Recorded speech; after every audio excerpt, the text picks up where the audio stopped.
এই রাষ্ট্রের সংস্কার না হলে আবার যদি এই বিদ্যমান কাঠামোতে কেউ নির্বাচিত হয়ে আসে, সে আর একটা ফ্যাসিবাদ হয়ে উঠবে। নতুন বাংলাদেশ গড়ার এই অভিযাত্রায় আশা করি 18 কোটি মানুষও আমাদের এই মিছিলের সহযাত্রী হবে এবং আমরা বিশ্বাস করি we will bring the change, আমরাই এই পরিবর্তনটা আনতে পারবো ইনশাআল্লাহ। সেই জন্য আমরা আগামী নির্বাচনে দেশবাসীকে এই পরিবর্তনের পক্ষে ভোট দেওয়ার আর্টিফিশিয়াল ইন্টেলিজেন্সকে কাজে লাগিয়ে নানান রকম মিথ্যাচারে তারা লিপ্ত হয়েছেন। জনগণ এখন বুঝে গেছে এগুলো জনগণ আর বিশ্বাস করবে না ইনশাআল্লাহ। আমরা জনগণকে ঐক্যবদ্ধ থাকতে বলবো। এই ঐক্যের ব্যাপারে ষড়যন্ত্র হতে পারে, মিস প্রপাগান্ডা হতে পারে। একেবারে সদ্য দুটি দল কালকে আমাদের এই 8 দলের সাথে যুক্ত হওয়ায় অনেক আসনের বোঝাপড়াগুলো নিয়ে আলোচনাটা এখনও অনিষ্পন্ন। সেই জন্য আমাদের মধ্যে আভ্যন্তরীণ আলোচনা হয়েছে যে যেসব জায়গায় একটু আনডিসাইডেড আমরা সব জমা দিয়ে দিচ্ছি। তো বিফোর উইথড্রল নমিনেশন আমাদের এই আলোচনা অব্যাহত থাকবে। দলগুলোর মধ্যে পারস্পরিক বোঝাপড়া চলবে।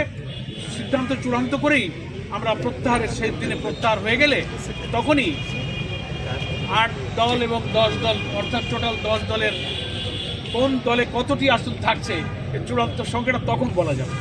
কিন্তু আমাদের মূল কথা আসন কে কয়টা পেলাম সেটা আমাদের কাছে ইম্পর্ট্যান্ট নয়। যে কারণে আমরা আজকে এক ছাতার নিচে এসেছি সেটা হচ্ছে এই জাতির আকাঙ্ক্ষাকে পূরণ করতে হবে।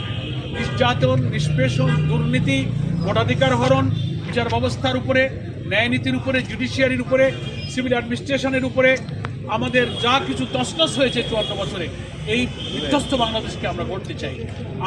আমি ডাক্তার শফিকুর রহমান বলেছেন ফ্যাসিবাদের বিরুদ্ধে আমরা সংগ্রাম করেছি, এবারে আমাদের সংগ্রাম হচ্ছে দুর্নীতির বিরুদ্ধে সংগ্রাম।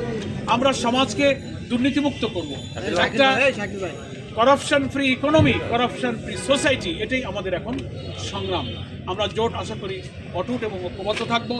আমরা যে জুলাই চার্টারের ভিত্তিতে রাজনৈতিক দলগুলো একমত হয়ে বিদ্যমান রাষ্ট্র কাঠামো পরিবর্তন করে একটা নতুন রাষ্ট্র কাঠামো আমরা গড়ার ব্যাপারে একমত হয়েছি, যেখানে ফ্যাসিবাদের জন্ম হবে না, যেখানে দুর্নীতিবাদের জন্ম হবে না, যেখানে ভিন্ন মতকে দমনের মূল্যবোধ, জাতিসত্তা ধ্বংস করার রাজনীতির জন্ম হবে না, এমন একটা চমৎকার রাষ্ট্র কাঠামোর ব্যাপারে আমরা সব পলিটিক্যাল পার্টি এবং স্টেক হোল্ডাররা আমরা একমত হয়েছি।